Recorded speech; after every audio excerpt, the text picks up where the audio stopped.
Métanéo, enjeux, cas d'usage professionnel et technologie du métavers. Présenté par Philippe Nieubourg.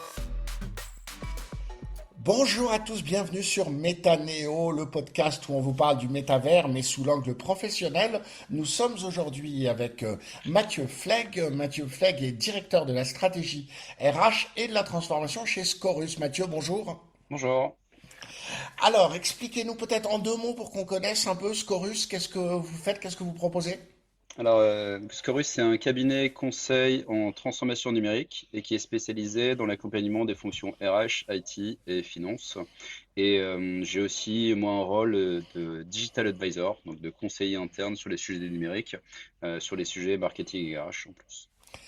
Et alors, donc, vous vous êtes intéressé au métavers. C'est quelque chose, c'est Mark Zuckerberg qui vous a donné envie de vous intéresser au sujet? Je m'intéressais au sujet des technologies immersives bien avant ça. En fait, j'ai commencé à bloguer à partir de 2008 sur les sujets réalité virtuelle, réalité augmentée. J'ai jamais vraiment décroché du sujet et le sujet du métavers est arrivé en 2020 via un client qui est un grand groupe de l'agroalimentaire et qui m'avait demandé de faire en fait une présentation pour ses chefs de produits marketing sur l'impact du métaverse et les opportunités du métaverse pour les marques à l'époque. Et depuis, j'ai ouvert de manière plus générale sur les entreprises. Et alors, vous l'abordez, j'imagine, aussi beaucoup sous l'angle de votre métier, la stratégie ressources humaines et la transformation.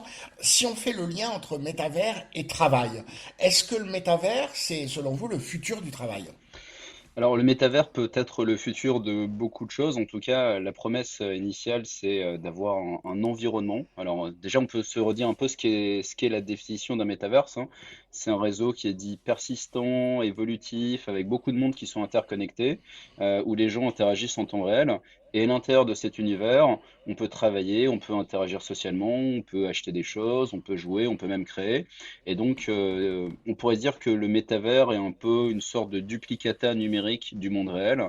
Et comme dans le monde réel, on travaille, eh ben, on peut travailler dans le métavers. Mais alors, en même temps, du coup, on se dit, à quoi ça sert d'avoir un duplicata si on a déjà le monde réel? Alors, vous n'êtes pas sans savoir que depuis 2, 3 ans, il y a eu différentes évolutions suite, par exemple, à la période Covid. Et beaucoup de gens ont commencé à travailler en distanciel.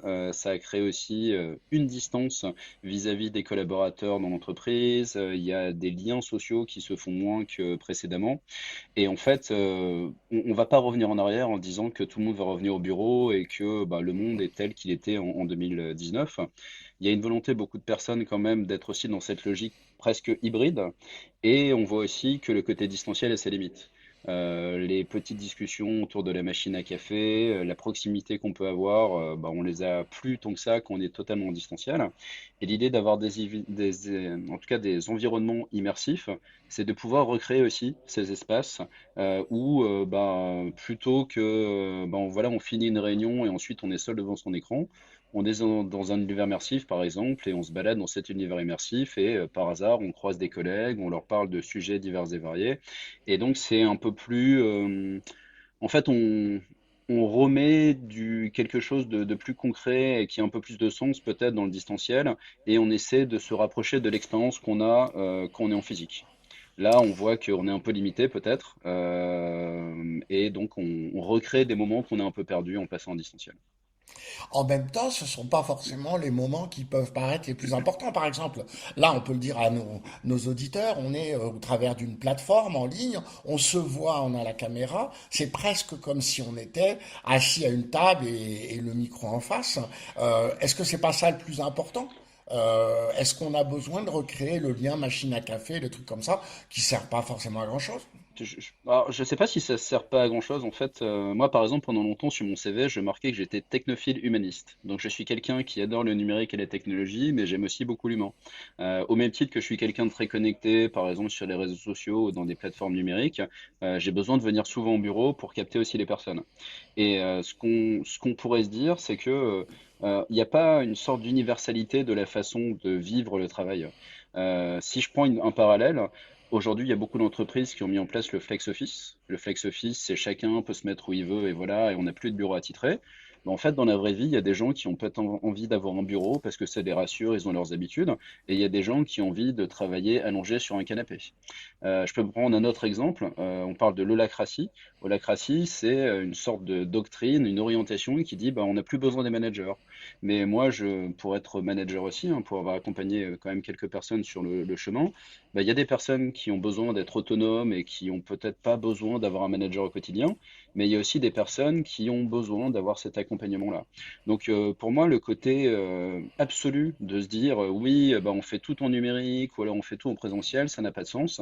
C'est plutôt avoir de l'empathie sur la façon dont les gens ont évolué, et notamment depuis 2 ans et demi. Donc c'est ça en fait qu'il faut prendre en compte. Et c'est pour ça que envisager les univers immersifs dans le futur du travail, ça ne veut pas dire qu'on va faire que ça, mais ça en fera partie. Alors justement, c'est intéressant parce que ça permet de rebondir sur la question suivante que je voulais vous poser. Les problèmes aujourd'hui qui sont liés à l'utilisation de ces technologies immersives. Pour l'instant, on est d'accord, les énormes casques qu'on vous propose, vous mettre sur la tête, qui vous donnent chaud, qui vous donnent mal à la tête, qui ont des écrans à quelques centimètres des yeux, on n'imagine pas utiliser ça 8 heures par jour, ou alors on va tuer une génération. Alors, les écrans à quelques centimètres des yeux, ça me rappelle quand j'étais petit et qu'on me disait ne regarde pas trop la télé trop proche parce que tu vas devenir aveugle. Et aujourd'hui, Tout à je me fait. retrouve effectivement avec des casques de réalité virtuelle qui sont collés. Déjà, on peut se dire que l'idée, c'est pas de passer toute la journée avec ces casques. Il y a une étude de Gartner qui est sortie il y a quelques mois qui dit que d'ici à 2026, il y a 25% des personnes qui passeront à peu près 1 heure par jour dans le métaverse. Donc 1 heure, ça reste quand même, c'est moins que ce qu'on passe en réunion actuellement. Après, sur les casques en tant que tels, il y a une évolution technologique qui se fait, hein. Quand on testait les premiers casques, par exemple, au tout début des casques dits Oculus, on avait par exemple le DK1 qui était un casque très lourd avec quelque chose qui rendait un peu malade qu'on appelait le motion sickness.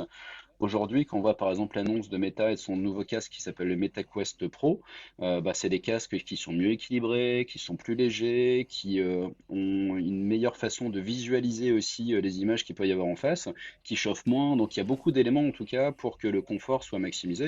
Et il y a aussi pour moi aussi un sujet de l'engagement. Qu'est-ce qui va faire que les gens vont avoir envie de rester longtemps dans ces univers ou pas? Et ça, c'est quelque chose qui est commun à beaucoup de nouvelles technologies qui arrivent. Quand vous, par exemple, vous avez exploré votre premier réseau social, peut-être il y a 15 ans, peut-être c'était Facebook, déjà ça vous a été recommandé par quelqu'un, votre famille, vos amis, vos collègues, et les premières expériences que vous avez eues dedans vous ont convaincu ou non d'y passer du temps. Et on parle là des casques, mais le contenu et le côté expérientiel de ce qu'on va vivre dans ces univers est très important. Et c'est d'autant plus vrai dans les environnements métaverses. Là, par exemple, on a vu, par exemple, Mark Zuckerberg présenter au début certaines images de son environnement métavers, et beaucoup de gens s'en sont moqués en disant, mais qu'est-ce que c'est que ça? C'est n'importe quoi, on dirait un jeu vidéo d'il y a 20 ans. Donc, si on part sur cette base, déjà, on n'est pas très bien parti. Mais si on arrive à avoir quelque chose qui augmente un peu la capacité des gens ou qui leur donne envie, en fait, qui les aide, et pas simplement qui rend le truc compliqué, là, on va avoir quelque chose qui, pour moi, sera marquant et qui donnera envie, en fait, aux gens de s'investir dedans. Alors c'est très intéressant ce que vous dites et j'imagine qu'il y a un des sujets qui vous intéresse, qui vous concerne aussi, qui est bah, le changement climatique et tout ce qu'on dit aujourd'hui sur l'impact de la technologie là-dessus. Ce que vous me dites finalement, c'est que on va subir entre guillemets la même chose qu'avec les téléphones portables et avec beaucoup de choses, c'est-à-dire des années d'amélioration qui vont permettre de financer les suivantes. En fait, je me résume, pendant des années, on va acheter des casques qu'on va ensuite changer tous les ans, et ça va être une catastrophe hein, pour l'écologie d'avoir ces millions de casques qui vont se renouveler, jusqu'à ce qu'en effet, peut-être dans 5 à 10 ans, on ait quelque chose qu'on puisse garder plusieurs années parce que ce sera la bonne version. Oui, après, je lisais, c'était dans le magazine Stratégie, qui est plutôt un magazine marketing, un article justement sur le défi vert du métaverse et qui expliquait qu'aujourd'hui, les émissions de gaz à effet de serre du numérique, c'est 4%. Et qu'il y a une Oui. évolution chaque année de 6%, donc de ces 4%, enfin en tout cas une croissance, et qui expliquait que, je crois que c'était quelqu'un de chez Intel, qui disait que pour que le métaverse fonctionne et que aussi on développe des casques et tout ça, il allait falloir multiplier par 1000 la puissance de calcul actuelle. Ça veut dire aussi qu'il faut qu'on équipe les gens. Le questionnement, c'est est-ce que les gens vont avoir envie de s'équiper? Parce que moi, qui suis sur des sujets de réalité virtuelle, par exemple, depuis maintenant 14 ans, j'ai longtemps cru qu'il y allait y avoir un engouement du grand public, que tout le monde allait en acheter autre. Et en fait, dans les faits, par exemple, le marché de la réalité virtuelle, c'est très B2B. C'est très focus autour de la formation d'ailleurs, et la plupart des entreprises qui fonctionnaient dessus se sont mis plutôt sur des sujets B2B. Donc oui, bah, un impact potentiel, mais je pense que les grosses entreprises comme par exemple Meta ou même Microsoft sont très sensibles à ces sujets. Meta par exemple investit énormément pour réduire son impact carbone, l'impact de ses serveurs et autres. Et après peut-être aussi que je crois que ça devait être un chercheur de Meta justement qui a expliqué ça, qui a expliqué que les casques de réalité virtuelle allaient remplacer les ordinateurs et que les lunettes de réalité augmentée allaient remplacer les smartphones. Alors, c'était présenté comme le meilleur chercheur de méta, bref, voilà. Mais il va y avoir une évolution, mais ça prend du temps. Moi, par exemple, j'avais fait une intervention, je crois, il y a 2 ou 3 ans, en expliquant aux gens que d'ici à 5 ans, ils allaient tous avoir des lunettes de réalité augmentée. Bon, le Covid est passé par là, ça ralentit, c'est plus compliqué actuellement de les produire, on manque de processeurs et autres. Mais je crois quand même que on va vers ça. Et Vous d'ailleurs, êtes ouais. d'accord sur le fait que ce sera dans 5 ans? Bah, en fait, moi, quand je parle de métaverse aujourd'hui tel que on le fantasme, je mets toujours une projection à 10 ans. Mais ça veut pas dire qu'entre les deux, il se passe rien. Parce Bien sûr. qu'entre les deux, il y a des entreprises, il y a des marques qui se positionnent, il y a des questionnements, il y a quelque chose qui philosophiquement est en train de changer. On accompagne aussi le changement par rapport à ça, mais il va pas y avoir une bascule d'un coup. Tout comme sur les réseaux sociaux, il n'y a pas eu une bascule d'un coup, on a eu tout de suite 1 milliard de personnes qui étaient dessus. Ça s'est fait progressivement, puis il y a eu un intérêt, puis des investissements, et c'est la même chose qui va se passer. Et la question même de se dire, est-ce que le métaverse, par exemple, de Meta et le futur et autres, pour moi, en fait, le sujet, il est un peu différent, c'est de se dire, on va intégrer de plus en plus du réel et du virtuel. On le fait déjà. Quand vous êtes dans votre métro et que vous parlez à quelqu'un, bah, en fait, vous êtes déjà à distance, vous êtes plus présent vraiment physiquement à l'intérieur d'un métro, vous êtes avec lui et une autre personne, par exemple, sur WhatsApp. Et cette fusion réelle virtuelle va être de plus en plus forte. Peut-être ça passera par du métaverse, peut-être ça passera par des lunettes de réalité augmentée, mais en tout cas, c'est ce vers quoi on est en train d'aller. Et on ralentira pas, en tout cas, on va dire, cette démarche ou cette envie, en tout cas, d'y aller. Une dernière question importante parce que la manière de travailler, c'est très différent de la manière de vivre. Et moi, ce que j'ai vu, c'est que sur ces métavers, on est beaucoup avec des avatars, des pseudonymes, etc. On n'est pas forcément soi-même. Et d'ailleurs, c'est toute l'histoire de Ready Player One où après, on est parfois déçu de la personne qui est derrière. Par contre, quand on est sur LinkedIn, on est soi-même. Et on n'est pas du schmoll, on est Monsieur Philippe Neubourg, on a sa vraie photo, sinon ce sera relativement mal perçu, etc. Donc vous me disiez à l'instant, le métavers, ça va être le monde du travail d'abord. Est-ce que ça veut dire comment on va fusionner les deux? Cette envie des jeunes générations de ne pas être soi-même dans ces mondes virtuels et l'exigence du monde professionnel d'être soi-même. Alors, je sais pas si le métavers ce sera d'abord le monde du travail, mais ce sera notamment le monde du travail. Et d'ailleurs, on voit que les grosses entreprises comme, par exemple, comme Meta et Microsoft sont dans des orientations qui sont différentes. Meta cherche plutôt à recréer ce qu'il a fait avec Facebook au niveau du métaverse. Microsoft, avec par exemple Mesh, veut plutôt intégrer des univers type métaverse, par exemple dans Teams, parce qu'il voit aussi que bah, il y a un intérêt et qu'il y a une appétence potentiellement sur ce sujet. Après, sur l'évolution, sur la partie avatar, sur la partie pseudo, je me rappelle en 2020, j'avais accompagné des formateurs dans une entreprise et qui voulaient pas allumer leur webcam quand ils faisaient de la visio. Ça les stressait, ils avaient du mal en fait avec ça. Et je pense que ce seraient des populations qui, pendant par exemple une conférence Teams, s'ils avaient un avatar, en fait, potentiellement pourraient l'utiliser. Et sur le côté personnel versus professionnel et identité réelle versus identité en ligne, c'est un peu propre à chacun. Moi, par exemple, aujourd'hui, j'ai totalement fusionné mon côté personnel et professionnel, même dans mon temps, dans la façon dont j'organise ma vie au quotidien. Bah, il y a des choses qui m'apportent à titre personnel, qui ont aussi un impact sur ma vie professionnelle et autres. Et on va pas forcément faire les mêmes choses avec les mêmes pseudos. Peut-être dans la journée, on sera dans un Teams avec des univers virtuels et on sera en tant que soi, et le soir, on ira jouer dans des jeux vidéo. Par contre, on peut aussi se dire que bah, on aura effectivement des avatars qui vont nous suivre, et aussi, on va aussi avoir des tenues différentes qui vont nous suivre. Je sais pas, par exemple, quand je vais au bureau, bah là, par exemple, je porte une veste. Peut-être que ce soir, j'ai envie de porter des baskets et que je vais acheter en NFT, par exemple, différentes choses que je pourrais avoir bah, dans mon espace à moi.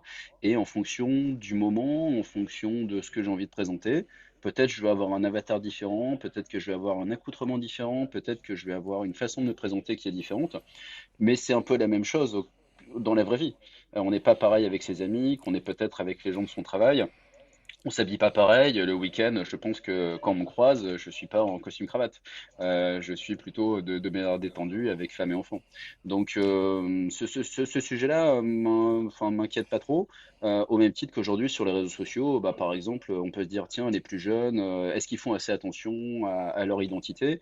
Les plus jeunes, par exemple, sur Instagram, ont souvent des profils fermés. Ils font attention en fait à leur vie privée.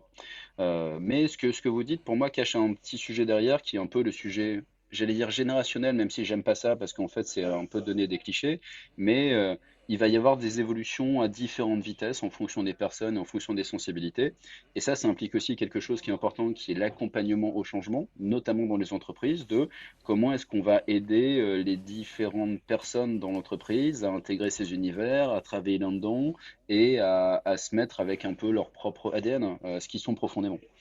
Et ça me paraît intéressant pour la suite. Et moi, dans mon métier, l'accompagnement au changement est quelque chose qui arrive tout le temps quand il y a des nouveaux outils, quand il y a des nouvelles façons de fonctionner. Et typiquement, l'intervention que je ferai à MetaDays sur ce sujet est totalement en ligne avec ça. C'est comment est-ce qu'on anticipe l'impact que les univers immersifs vont avoir sur le métier RH.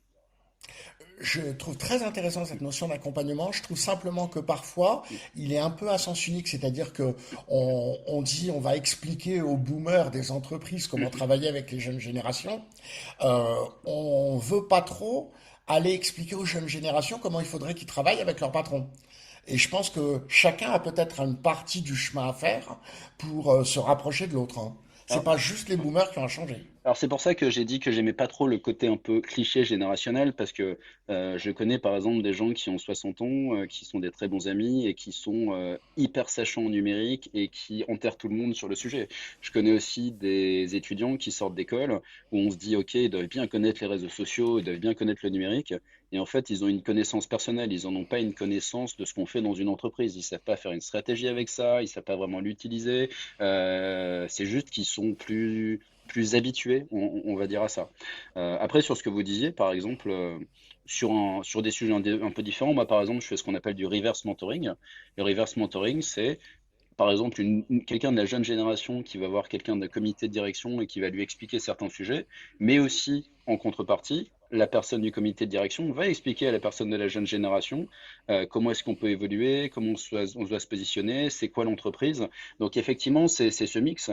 Et le fait d'opposer les générations, c'est simple intellectuellement, mais c'est beaucoup plus divers que ça. Et moi, les gens de ma génération, qui est plutôt la génération Y, bah, je connais aussi des gens qui n'ont pas, enfin, qui sont pas trop sur Internet. Quand je les cherche sur Google, par exemple, il n'y a aucun résultat qui sort. Et à chaque fois, je m'en étonne en me disant, tiens, bah, cette personne, on a l'impression qu'elle a disparu, elle est quelque part dans le monde, mais juste, elle s'intéresse pas au numérique. Donc, On se demande comment ils font voilà. d'ailleurs, hein. Oui, c'est vrai. Voilà, ils ont sûrement des mails, mais en tout cas, je les ai Oui. plus, hein. Voilà. Ouais.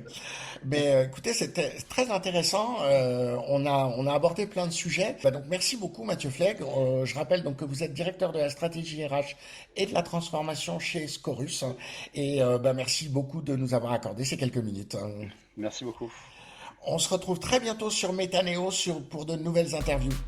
Ce podcast vous est présenté par Métaneo. Retrouvez toute l'actualité sur www.metaneo.fr.